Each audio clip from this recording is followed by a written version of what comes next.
Hey, Lincoln Riley, leave a message. Take the locals. You are Locked On Trojans, your daily podcast on the USC Trojans, part of the Locked On Podcast Network, your team every day.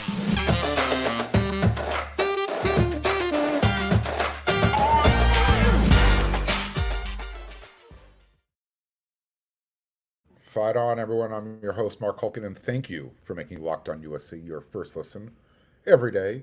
Whether you're watching me on YouTube or wherever you like to download your podcast, we are free. I really appreciate your support. And if you want to become a free subscriber, it's easy. Hit that red subscribe button, hit the thumbs up. It's all done. It's that easy. Also, we have a new sponsor for Locked On USC. They're called Bird Dogs. Today's episode is brought to you by Bird Dogs. Go to birddogs.com/LockedOnCollege. And when you enter promo code LockedOnCollege, they'll throw in a custom Bird Dog Yeti style tumbler with every order. So, Lincoln, make the local kids an offer they can't refuse. Yeah, if you didn't recognize at the top, I was referencing The Godfather. And Lincoln Riley, he needs to kind of turn on his inner Godfather figure and let the other power families, of college football know where the turf war boundaries start and end. And even if it means some acts of violence on the field, of course, just start winning.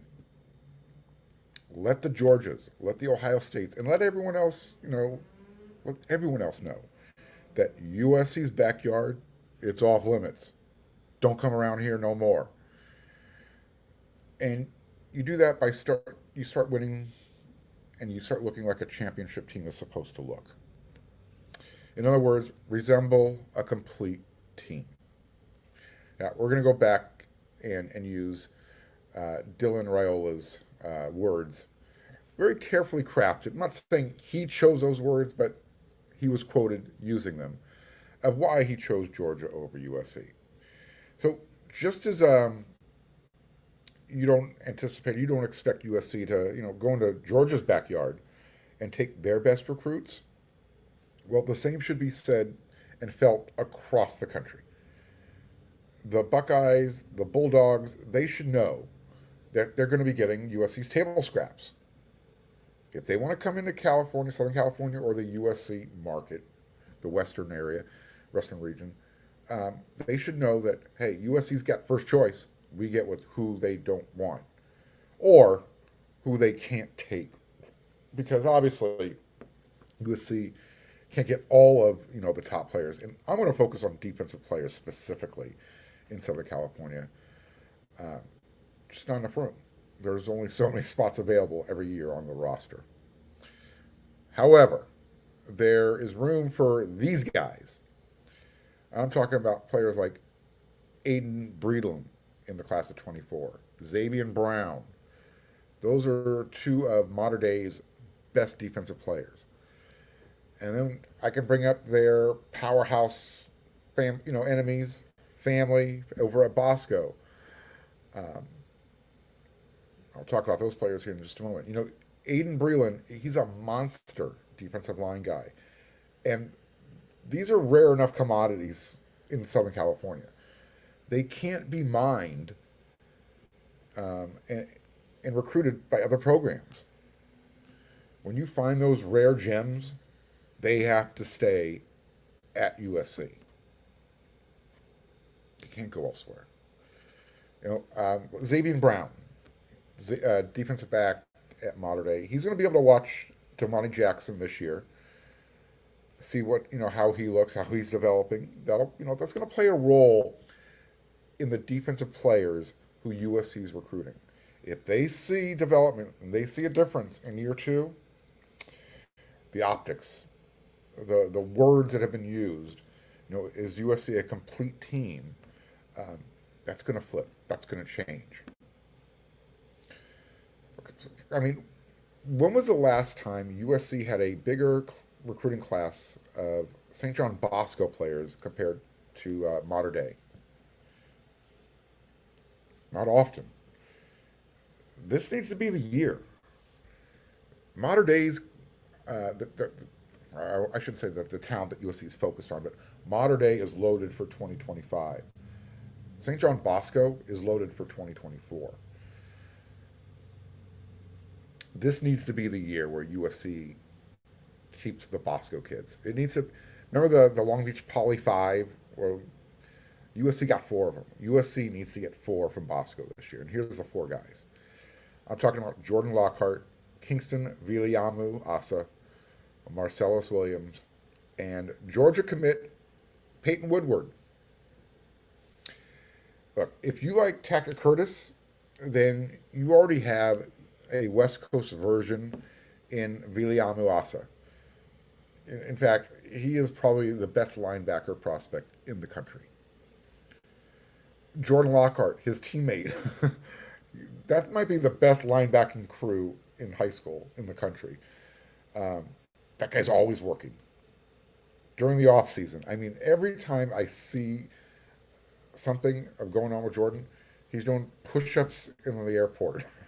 He's always working out. He is the type of player you want in your locker room. Great culture guy. Good player, too. And then you got Marcellus Williams, cornerback. He has one brother playing at ASU. We know his brother Max is at USC doing his thing. Here it is. Part of the problem has been that recruits and their advisors, coaches, they can't let USC's recent past, last 10 years, cloud their decisions going forward. We heard why Dylan Raiola chose Georgia, because when he said, Georgia is not built on one person or one position group, it's a complete program I get to be a part of. Yeah. I can't be for certain that was directed at Lincoln Riley and USC and, the quarterback room. It kind of feels that way, though. But this is how you change the Dylan Raiola's minds of the world. Win on the field. And then flip Peyton Woodyard. The fact that he's committed to Georgia, and has been for a while now, and he's still going to take a visit to USC, that's a good sign that he's at least keeping the door open. I think he wants to stay home. And if his teammates come to USC, that might send the message. Look, there's a lot of time between now and the early signing period. So I don't know if this will be a make or break season for Riley with regards to recruiting. I mean, the portal is always going to be the ace up his sleeve. But, that'll be problematic eventually if the optics don't change. The transfer portal provides immediate playing time for specific areas of need, but that's not how you build a foundation. And there's the bigger picture, too, that we have to take into consideration when it comes to high school recruiting. USC has to start recruiting, and they're already doing it, to start playing the teams that they're going to be playing in the big conference. So losing recruits to Oregon, that's one thing. Losing those recruits and future recruits to the Ohio States and the Michigans, that can't be the new normal going forward, especially if USC wants to beat those teams. They've got to be a complete team. Clean house locally. Make those kids an offer they can't refuse. Make them want to stay home. And you do that by winning. This is a key season for how things will go forward. I'm not saying USC is in desperation mode, not even close to that. However, it does feel like this needs to be the year. There's so much riding on this season. You've got Caleb Williams.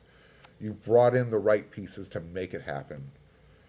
Now start locking up your backyard. Keep those players home.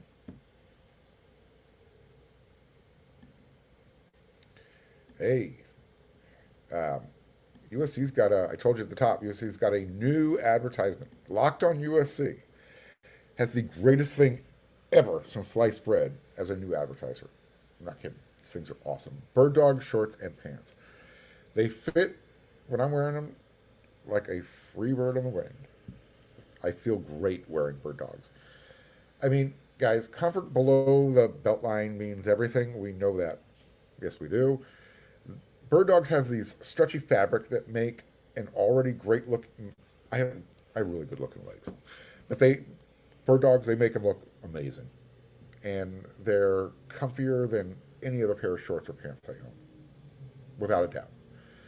I can go from the practice field to the press box, and that's because bird dogs give me the freedom, the versatility to wear one pair of shorts or pants anywhere, to a meeting, to a date, it's been a while, or hanging out interviewing players and coaches. So, college football couch potatoes and dads, bird dogs can make even your body look good, beer body or dad body. So pick up your laptop and go to birddogs.com/locked on college. And when you enter promo code locked on college, they're going to throw in a free custom Bird Dogs Yeti style tumbler with every single order you place. That's pretty freaking cool.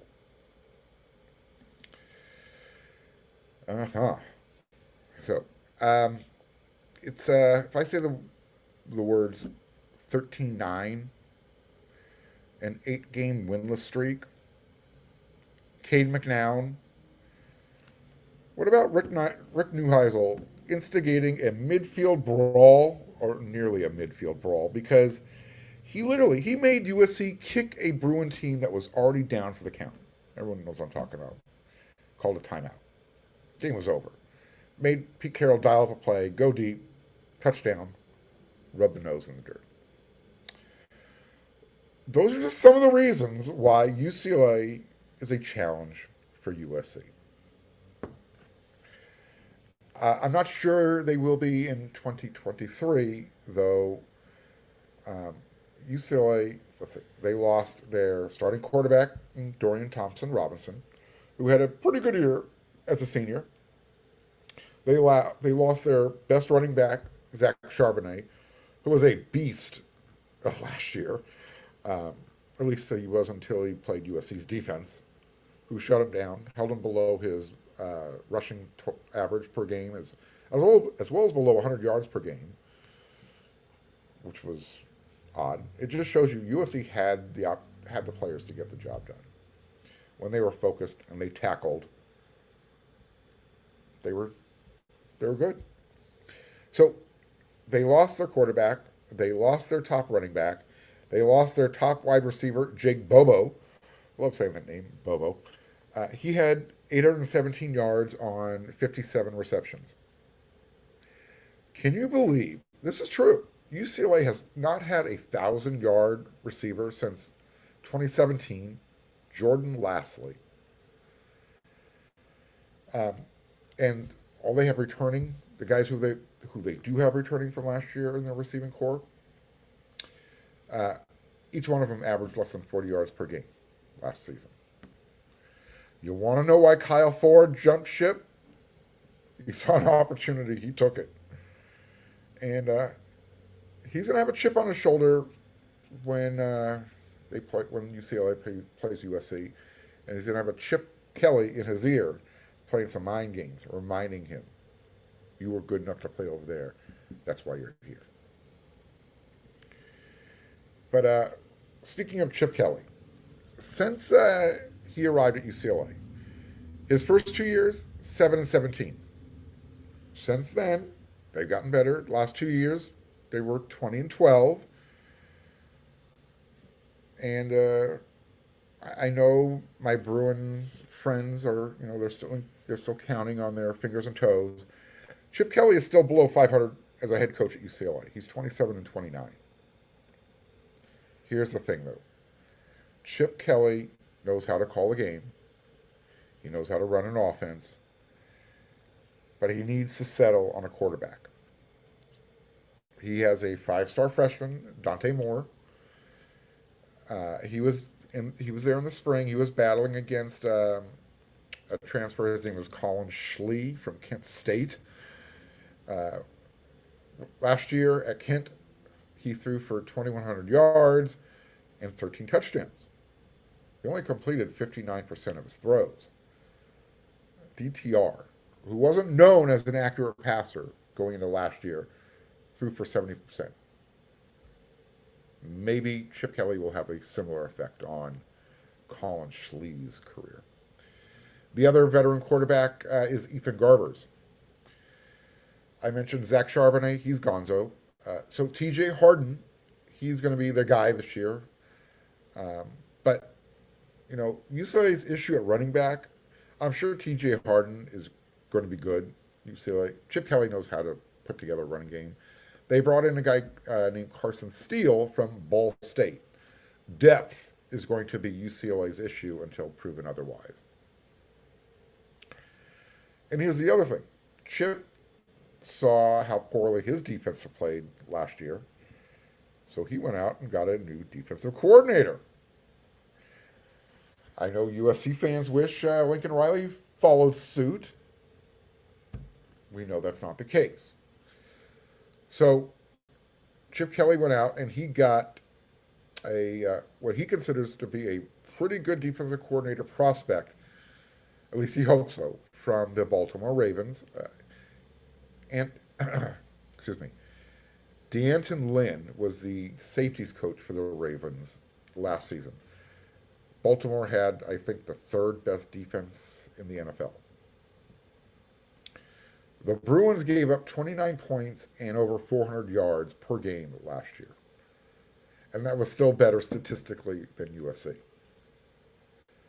This year's game is at the Coliseum. And USC is going to have a bye week after the game while they're preparing for their next game in Las Vegas, the conference championship game. So this year, the challenge for USC is the Bruins are going to be in their 13-9 mode.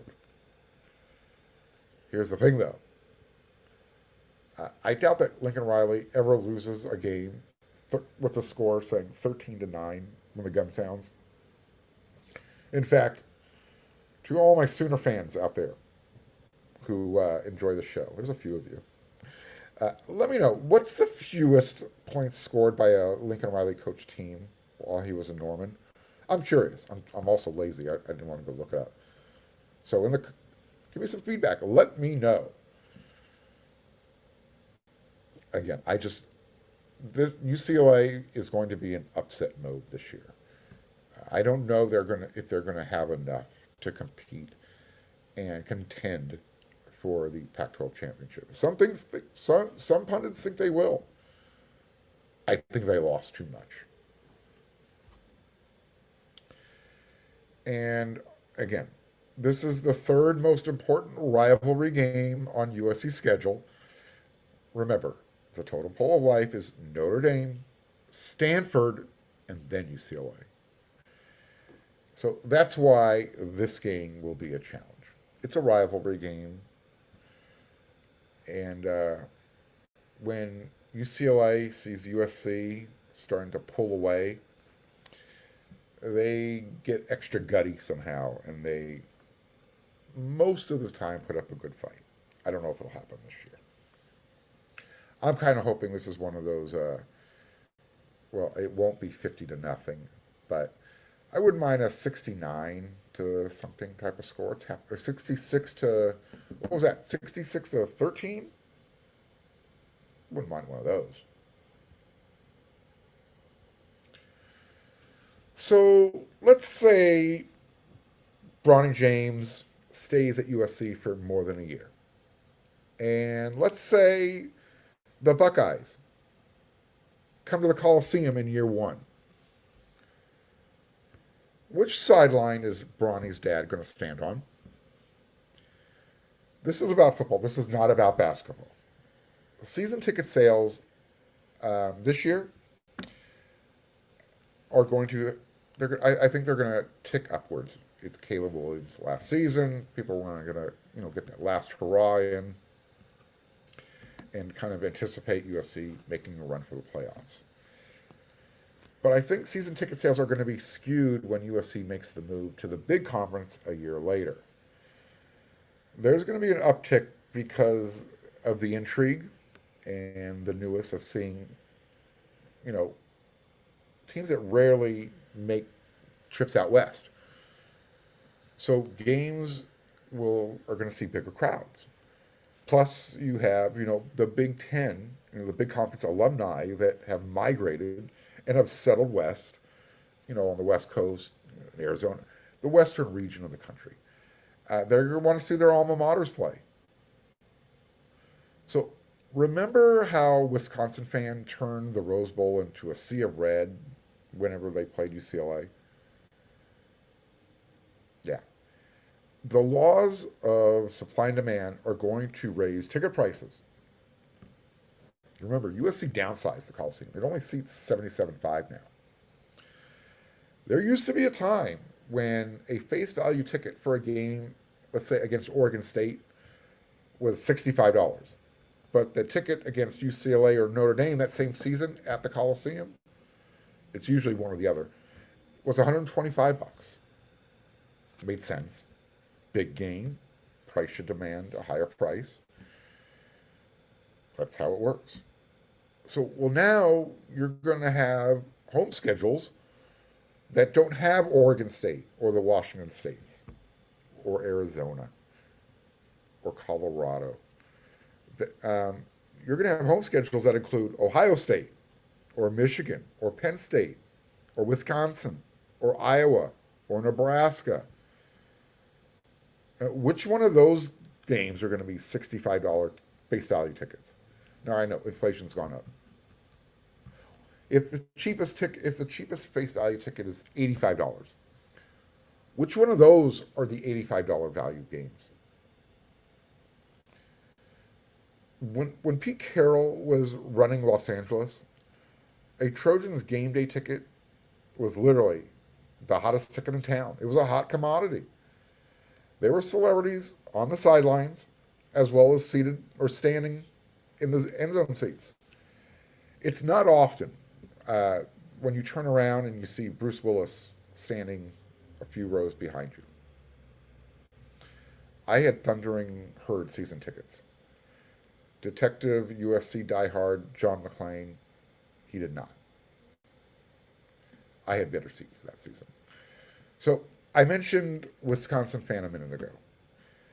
They're the type of fan, their fan base, who will buy USC season tickets the season they know Wisconsin is going to be on USC's home schedule, and they'll be in LA for that game, and then they're going to sell the balance of their season tickets to their Midwest brothers and sisters when those teams are playing at the Coliseum that year.